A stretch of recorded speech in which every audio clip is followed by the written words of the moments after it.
The air crackled with anticipation, a palpable tension that seemed to electrify the very atmosphere.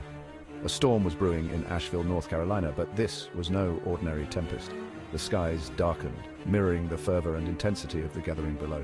But this was no ordinary tempest. This was a convergence of passion, a whirlwind of emotions, and a rallying cry for change. This was a gathering of patriots drawn to the epicenter of a movement that promised to shake the very foundations of the status quo. Donald J. Trump was back, and his presence was a beacon for those who felt unheard and marginalized. He came to this liberal outpost not to appease, but to conquer, to reignite the flames of a movement that had never truly been extinguished. The energy was electric as the crowd roared. A sea of red, white and blue, the colors of their nation, the symbols of their unity, waved proudly in the air. They were there for one reason, to hear the unvarnished truth, to listen to the words that resonated with their deepest convictions. The mainstream media, predictable as ever, called it a divisive event. They couldn't understand, they never could. This wasn't about division, it was about unity. It was about coming together under a shared vision, a common purpose. It was about real Americans, the forgotten men and women, finally having their voices heard. The diverse faces in the crowd, young and old from all walks of life, stood as a testament to this unity. They had been silenced for too long by the radical left, by the woke mob, by the elites in their ivory towers. But no more. Their silence had been broken, their resolve strengthened. Trump, with his trademark confidence, stepped onto the stage. The crowd erupted. This was their champion, the man who had given them hope and a voice. The man who wasn't afraid to fight for them, to stand up against the forces that sought to undermine their way of life. He looked out at the sea of faces, a knowing smile spreading across his lips. He saw their determination, their unwavering support, and he knew that this was just the beginning. The silent majority was no longer silent. They had found their voice, and they were ready to use it. They were ready to take back their country, to reclaim the values and principles that they held dear. The storm had descended on Asheville, and it was a force to be reckoned with. As the rally continued, the sense of camaraderie grew stronger.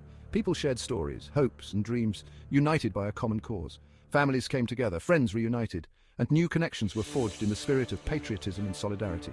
The speeches were powerful, each word resonating with the crowd, each promise igniting a spark of hope. Emotions ran high, tears were shed, and laughter echoed through the air. This was more than a rally, it was a movement, a declaration of intent. As the sun set over Asheville, the crowd remained, their spirits unbroken, their resolve unwavering. The storm had come, and it had left an indelible mark on the hearts and minds of those who were there.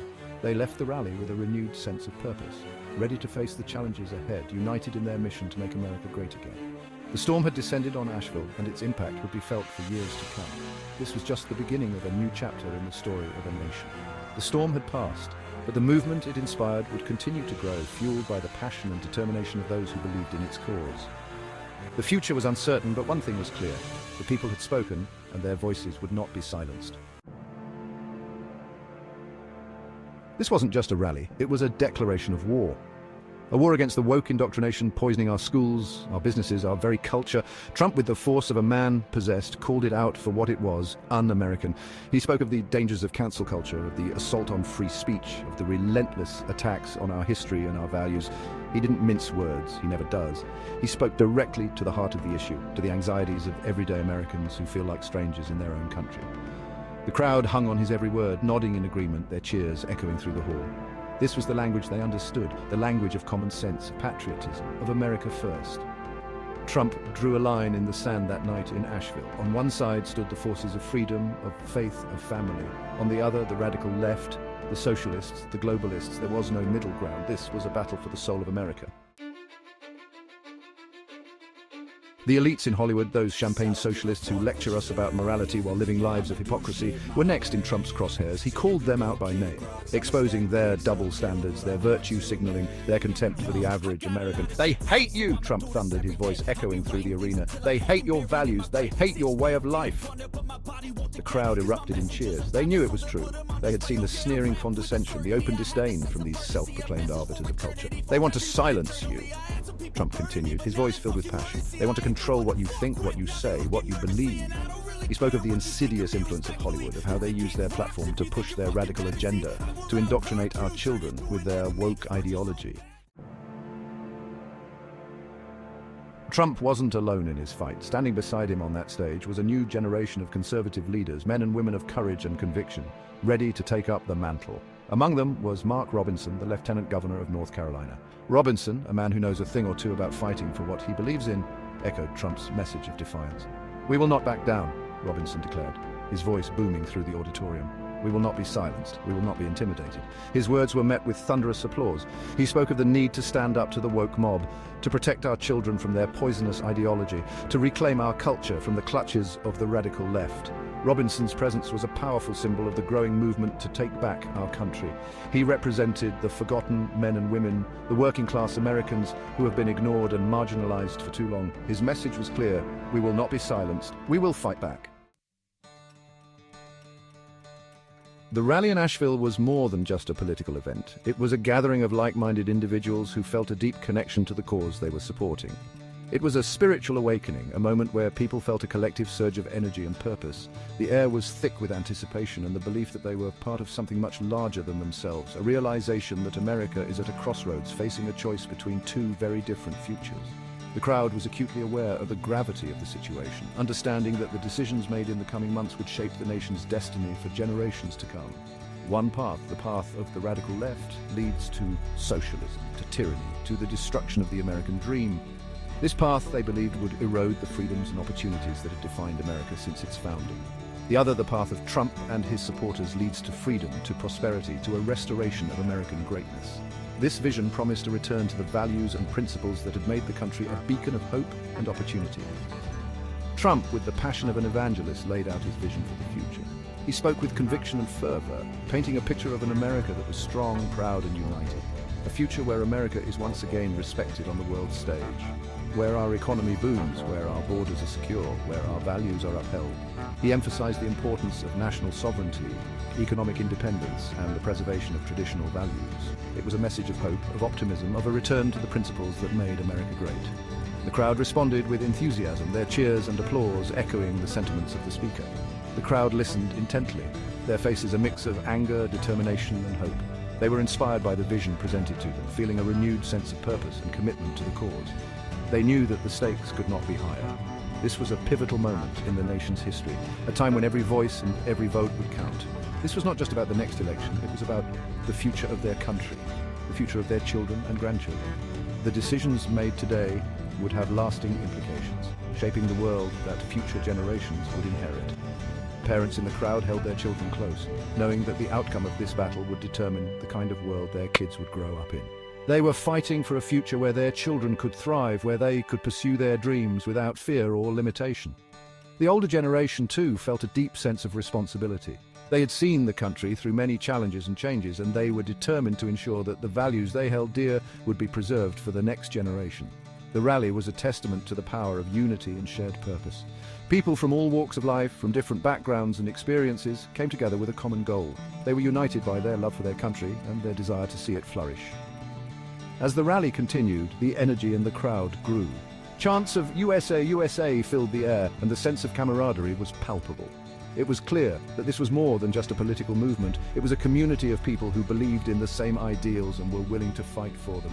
As the sun set over Asheville, the rally came to a close, but the spirit of the event lingered.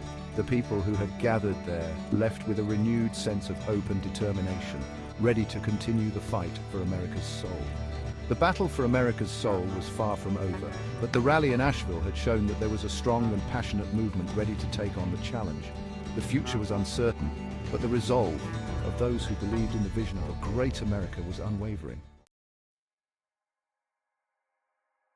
As the rally drew to a close, a sense of purpose filled the air. Trump had spoken truth. His words resonated deeply with the crowd, echoing their own thoughts and feelings. The energy was palpable, a collective realization that they were part of something much larger than themselves. He had given voice to their fears, their frustrations, their hopes. Each word he spoke seemed to lift a weight off their shoulders, validating their concerns and giving them a sense of direction. The crowd was a tapestry of emotions, woven together by a shared belief in a brighter future. He had reminded them that they were not alone. In a world that often felt isolating and divided, this rally was a beacon of unity. Strangers became friends, and friends became family, all bound by a common cause. The sense of camaraderie was overwhelming, a testament to the power of collective action, that millions of Americans shared their values, their beliefs, their love of country. The sight of countless American flags waving in unison was a powerful visual representation of their shared identity. It was a reminder that despite their differences, they were united by a common love for their nation. The mainstream media predictably tried to spin the event as a sign of division, of hate. Headlines screamed of discord and animosity, but those who were there knew the truth. They had felt the warmth, the solidarity, the unyielding spirit of a people determined to reclaim their narrative. They couldn't have been more wrong. This wasn't about hate, it was about love. Love of country, love of family, love of the principles that had shaped their lives and their communities. The rally was a celebration of these values, a defiant stand against those who sought to undermine them. Love of the values that have made America the greatest nation on earth. These values were not just abstract concepts, they were the foundation upon which their lives were built. The rally was a reaffirmation of their commitment to these ideals, a pledge to uphold them in the face of adversity. The rally in Asheville was a watershed moment. It was a turning point, a moment of clarity in a time of confusion. The sheer number of people who had gathered was a testament to the strength of their convictions. It was a powerful reminder that they were not alone in their fight. It marked the beginning of a new chapter in the fight for America's soul. This was not just a political rally, it was a movement that sought to restore the values that had made America great. The determined faces in the crowd were a reflection of their unwavering resolve. It was a night of defiance, a rejection of the radical left's agenda, a reaffirmation of the values that have always made America great. The chants of the crowd echoed through the night, a powerful declaration of their intent. They were not just resisting, they were reclaiming their heritage. And as the sun rose over the Blue Ridge Mountains, casting its golden light across the Carolina landscape, there was a sense that a new dawn was breaking, a dawn of hope, a dawn of renewal. The morning light symbolized a fresh start, a new beginning for a nation ready to heal and rebuild, a dawn of America first. This was more than a slogan, it was a vision for the future, a future where the needs and aspirations of the American people took precedence. The celebration at dawn was not just about the end of a rally, it was about the beginning of a new era. An era defined by unity, strength, and an unwavering commitment to the principles that had always made America great.